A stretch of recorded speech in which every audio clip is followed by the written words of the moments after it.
Hello friends, welcome to UK Dreamers. This is Aman. In this video, we'll be talking about the various job roles and the job titles that you have in the UK for doctors, especially talking about the clinical fellow jobs and the specialty doctor jobs. So watch this video till the end and let's go and explore about these uncharted doctor titles. So as you would be aware that if you want to look for jobs in the UK and you go and search in Google or see through some recruiter, you would usually see few fancy names of few jobs. So usual jobs that you would get advertised either as clinical fellow, junior clinical fellow, senior clinical fellow, or specialty doctors, specialty registrars. So what's the basic differences between these? What are the various types of contracts, including the PA contract, is what I'm going to discuss in this video. So let's start. So doctors who are coming into the UK, I would broadly divide you into three groups: plab, sponsorship, and the ones who are coming after their membership exams. Let's talk about plab doctors. So plab doctors can range from, very young doctors who've just finished their medical schools and can range to doctors who practically have a lot of experience back in their home countries and want to move to the UK. So you can see the range-o-meter can, fetch you different sort of jobs. First, let's talk about the freshly passed graduates. So if you are a fresh graduate and you want to come to the UK, you've just cleared your plab, you don't have any or very minimal experience in the medical field. So usually you would need some sort of attachment in the UK, the clinical attachments that we call. Once you had that, the type of jobs that you should be looking should be a junior clinical fellow or clinical fellow jobs, not a senior. Okay, so when we talk about the junior clinical fellow jobs, these jobs are basically for someone who can provide a care up to the expectation of a foundation year 2 doctor. As you're aware, internship in the UK is called foundation years. So it's foundation year 1 and 2. So junior clinical fellows are usually expected to work as a SHO, senior house officer. So basic job responsibilities and roles are, to facilitate ward rounds, to facilitate admissions, to get patient clogged, do patient discharges, get their drug charts, and that's the basic key role. So it's predominantly ward based or assisting in the admissions. You need not take independent decisions. You usually have to discuss it with someone senior, your registrars or your consultant. So that sort of job is something which we call as a junior clinical fellow, which is F2 equivalent, or they have F3, F4 here in the UK. Don't get confused by that. For you, it's very basic. If you are F2 or above sorts, you will usually get a junior clinical fellow job. Now, for instance, you worked a couple of years in your home country. Doesn't matter which specialty you've worked, but yes, you've come to the UK and you've given to the plab exams and now you have the GMC. So what you can usually see is if you've got some experience in the field, not very specific, generalized, but if you want to apply for some job, you can look for a clinical fellow job. So how different is clinical fellow from junior clinical? So as I said, if you're extremely looking at the borderline jobs, just a fresh intern might be able to do, you're looking for junior clinical. But if you're having some experience back home, you might get a clinical fellow job. Clinical fellows are sort of bridging gaps. So they would be not the registrars, but also not, very F2 based. They would have some more experience, some more clinical acumen, some more gray hairs, and, basically try to bridge the gap, So they are still SHO, but, SHO with some experience, you may say. So, when we say clinical fellows, so clinical fellow, as I said, can range from a very basic job to a, almost being a registrar's job. So these are most commonly advertised and, they are basically service provision jobs, as we all know. We talk about senior clinical fellow jobs. So senior clinical fellow jobs would usually be people who've got their membership exams, and then if they've come through the they've come ideally to the membership exams, or they've got membership exams, few parts. For example, if we talk about MRCP, they've got MRCP 1 and 2, they don't have PACES. So either they come through plab, or they get sponsorship. Either way, they should be getting a senior clinical fellow job. Means they should be at least ST3 or equivalent.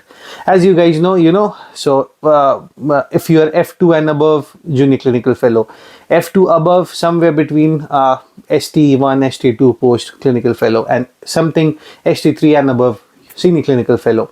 So this is how we would usually describe clinical fellow jobs. Salary ranging can be somewhere from 35,000 to 50,000, 51,000, depending on the job experience you have. And plus, yes, you've got the on-calls and you've got the, the additional hours that you work. So you would get paid for that, which we call as banding. Different specialties have different banding, but yes, you generally get paid for the nights, the weekends, the on-calls, anything out of hours, anything out of social hours, basically. Now we'll go to the second group, which is the sponsorship doctors. So this can be advertised as international fellows or clinical fellow, senior clinical fellow. Then you go ahead and apply for the sponsorship through these jobs. So the basic criteria still remains the same: clinical fellow. But with the sponsorship, basically you must have some sort of postgraduate qualification. If not, you should have a decent amount of exposure in that very specific field. So you should not be generalized. You should be a little focused on that specialty that you're applying. Now comes the most interesting part for the specialty doctors or the SAS doctors. So guys, for everyone who's not done their membership exam, this was the video till for you. For anyone who's done their membership exams or want to do the membership exams, the video ahead is for you guys. So you've done your membership exams. For instance, you've done your MRChem, you've done your MRCP, MRCS, MRCOG, MRCPCH, any of the membership exams of any Royal College. So there's some interesting news for you. Yes, you would still get the senior clinical fellow jobs. If you go on NHS jobs, track jobs, you would still get them.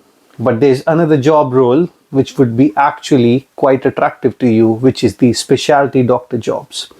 It can be a little confusing with the specialty registrar's job, okay? But usually they are all sort of service provision for registrar and above. So ST3 and above is something that we talk.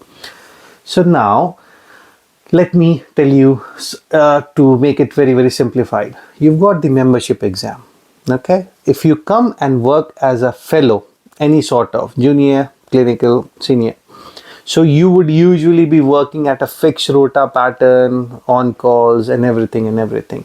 So your basic payment is entirely dependent on the rota that you have. Yeah. Now there's, as I said, there's another group which we call as specialty doctors who work on a PA system. So let's talk about PA. PA means professional activity. So for instance, there's a doctor who has done his MRChem and he's been offered a job, for instance, 9 PA plus 2 SPA. So now you would say, oh, what is this all about? So 1 PA is 4 hours on a social time and 1 PA is 3 hours on a antisocial hours. You would say, what is this guy talking about? Okay.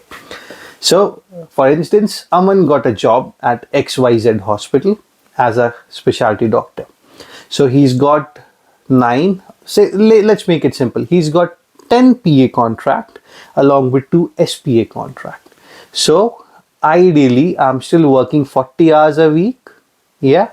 Plus additional 8 hours, which is a SPA.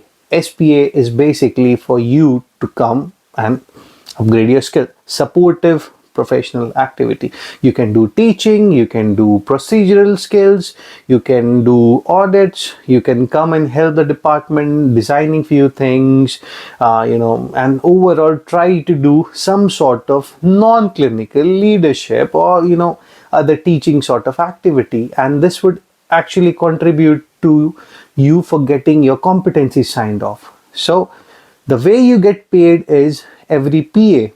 So in a month, for instance, you've done your PAs and SPAs, so your salary would be dependent entirely on that. So you do not get paid anything as banding, but all you get is paid as your professional activity hours, which is significantly higher than a fellow job basically.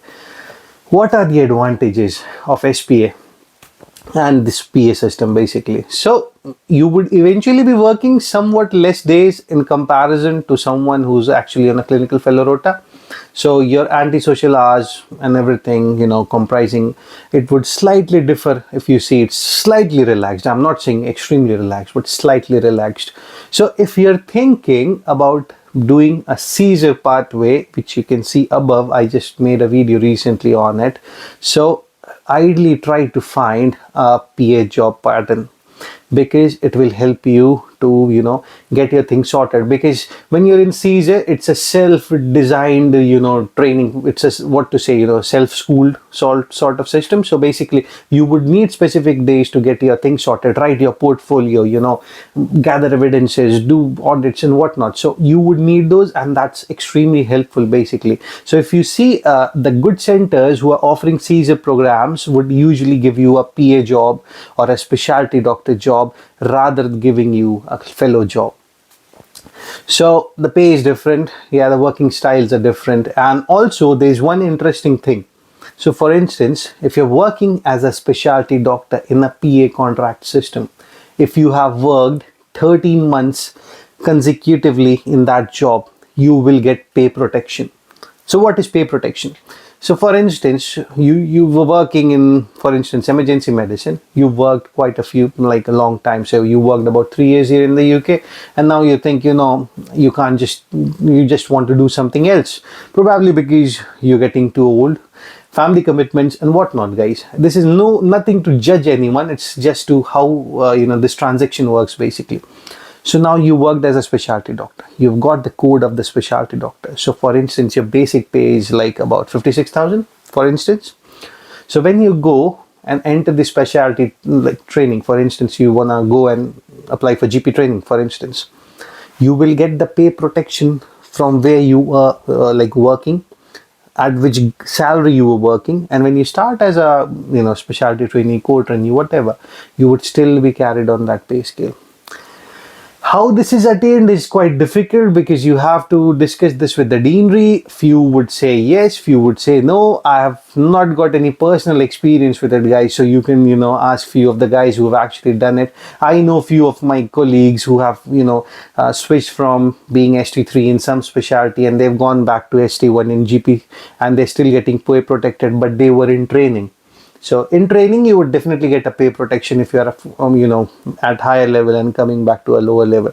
But the same goes with specialty doctors. It's slightly tricky how it happens, but it is doable. So what my take home point for you guys is, if you have done plab, stick with fellow jobs. Try to accumulate things, get your exam sorted, build a good portfolio. And if you still don't want to enter into training, it's a good pathway to apply for a specialty doctor. If you've already finished your membership exams and you've come to the UK on that, it's ideal. You can start anywhere, but try finding a specialty doctor post. So it's good to take help from the recruitment agencies, because they would usually deal with hospital trusts who would be dealing with the hospital specialty doctor system basically. So if you can apply online, great. If not, if you've done any sort of your full membership exams, go for a recruitment agent. If you're struggling, just send me your CVs, or discuss with me. I'll try to help you fetch you jobs as well. But if you have a full membership exam and you're thinking for CESR, I would definitely say go for a specialty doctor post, guys. It makes life relatively easy, especially with the crisis of the expenses that we all are facing. So it becomes difficult to sustain with lower salaries. So if you've got any other questions, just drop me a comment below or email me at this address. And just keep supporting, guys. Keep spreading this with your friends. And if you've got any other suggestions on what video should I make, just drop a comment below as well. So I'll see you in next video. Till then, like, share and subscribe, guys. Take care. Bye.